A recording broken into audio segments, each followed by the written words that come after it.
Bonjour, bonsoir, JP pour JP Online, une chaîne dédiée aux jeux de rôle et aux mondes imaginaires. Une vidéo dans le cadre du RPG AWX saison 3, épisode 7, sur le thème du vol. Le vol de techniques et de méthodes de jeux de rôle, des choses que vous avez volées, empruntées, dont vous vous êtes inspiré dans d'autres jeux de rôle ou au cours d'autres parties et que vous avez importé et utilisé dans vos parties de jeux de rôle et qui ont marché, bien entendu. Euh, il y a quand même quelques techniques. Bon, avec l'expérience et avec le, le nombre de parties accumulées, on finit par forcément apporter des techniques diverses et variées dans ses parties, des choses qui viennent d'autres jeux de rôle et qu'on adapte pour le jeu de rôle qu'on est en train de faire. Pour ma part, mes principales inspirations, ce sont les actual plays. Et là, on est exposé effectivement à toute une série de manières de jouer, de trucs et de méthodes qui sont proposés, qui sont utilisés avec plus ou moins de succès. Et donc, on peut s'en inspirer. Euh, une autre inspiration, ce sont les parties de jeux de rôle auxquelles je participe en tant que joueur. Et donc là, je m'inspire aussi alors de trucs et astuces ou de manières de maîtriser des autres meneurs. Alors ça, c'est un peu pour mes sources. Alors parmi les techniques que j'utilise dans mes parties aujourd'hui et qui me viennent d'autres parties de jeu, de rôle, euh, il y a un des principes des jeux propulsés par l'Apocalypse, c'est le fait de poser des questions aux joueurs, aux joueuses, et d'utiliser leurs réponses pour continuer à construire mon récit et à beaucoup moins suivre le scénario que j'aurais pu écrire préalablement. Au début au début que je maîtrisais, j'étais très fort axé sur mon scénario. J'essayais autant que possible de coller à l'histoire que j'avais prévue. Et j'étais peut-être un peu trop linéaire, peut-être un peu beaucoup, dans beaucoup de cas en tout cas. Euh, avec les jeux propulsés par l'Apocalypse, et ce principe de questions et de réponses qu'on peut réutiliser et qu'on utilise pour nourrir ses parties, c'est quelque chose que j'essaie de faire beaucoup plus maintenant. Et tant pis pour le scénario que j'ai prévu, ouais, je m'adapte, j'improvise. Donc voilà, ça c'est déjà une première technique, c'est-à-dire euh, à travers ces questions, ces réponses, c'est rendre les joueurs beaucoup plus acteurs, non seulement de ce que font leurs personnages, mais aussi de l'histoire, de l'univers de jeu, quitte à leur laisser effectivement introduire des PNJ, des lieux, des éléments de décor, des éléments d'histoire, et aussi faire en sorte que leur background, par exemple, soit beaucoup plus euh, comment je vais dire, euh, et soit beaucoup plus intégré au scénario. Voilà.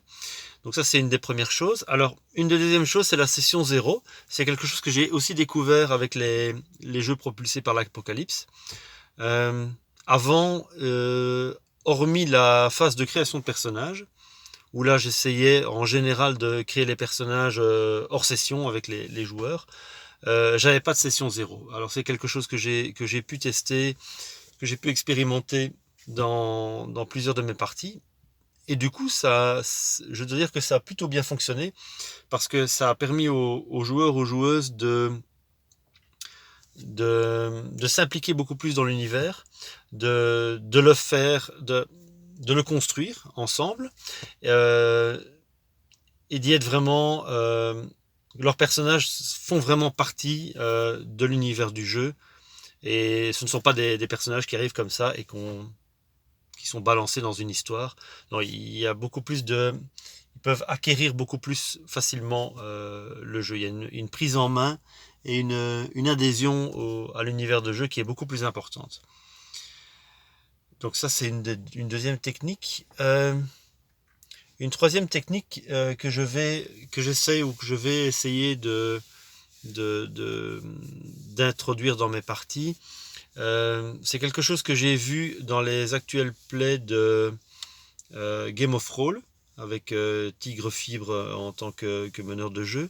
C'est ce principe de construire un scénario comme un scénario de jeu vidéo, c'est-à-dire avec quelques grandes quêtes principales, enfin quêtes importantes on va dire, et puis toute une série de sous-quêtes, qui sont de sous-intrigues, de sous-objectifs que les joueurs peuvent décider d'accomplir ou pas.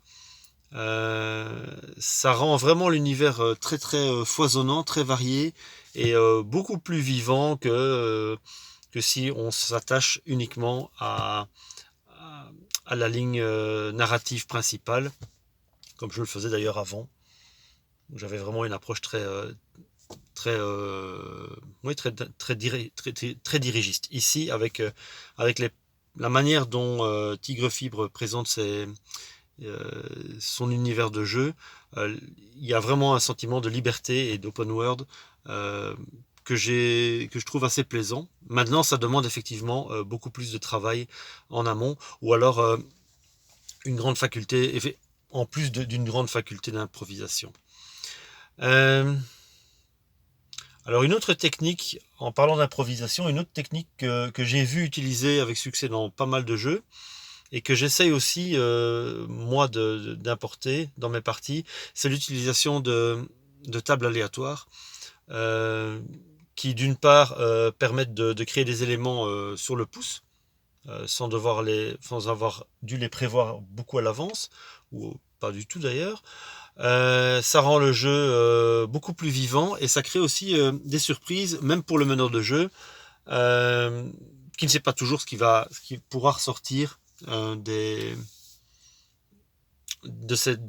tirages sur ces tables aléatoires. Donc ça, c'est aussi une technique que je trouve intéressante à voler et à utiliser dans ces parties. Euh, À côté de ça, il y a toute une série de petits éléments de règles que je trouve très sympas et que je vais essayer ou que j'essaye en général d'adapter au jeu dans lequel le jeu que je propose à mes joueurs. C'est par exemple les règles d'avantage-désavantage que j'avais vues la première fois dans DD5, mais que je pense pouvoir facilement adapter à la plupart des jeux que je propose. Donc le simple fait de dire ok, ben, au lieu de tirer un dé, tu en tires deux, tu gardes le meilleur. Bon, ça c'est ou tu gardes le moins bon, suivant qu'il y a un avantage ou un désavantage. C'est un principe tout bête, mais qui peut facilement s'appliquer dans les parties de jeu et et qui permet de ne pas s'embourber dans des calculs compliqués de bonus de compétences, ce genre de choses. Voilà, ça simplifie grandement les parties, ça apporte de la fluidité, je trouve. Donc ça, voilà, le principe d'avantage-désavantage, c'est quelque chose que je trouve plutôt facile. Et du point de vue des joueurs, c'est tout à fait facile à comprendre aussi. Voilà, donc ce sont un peu les, les tips et les trucs, les astuces, les méthodes, les pratiques de jeu que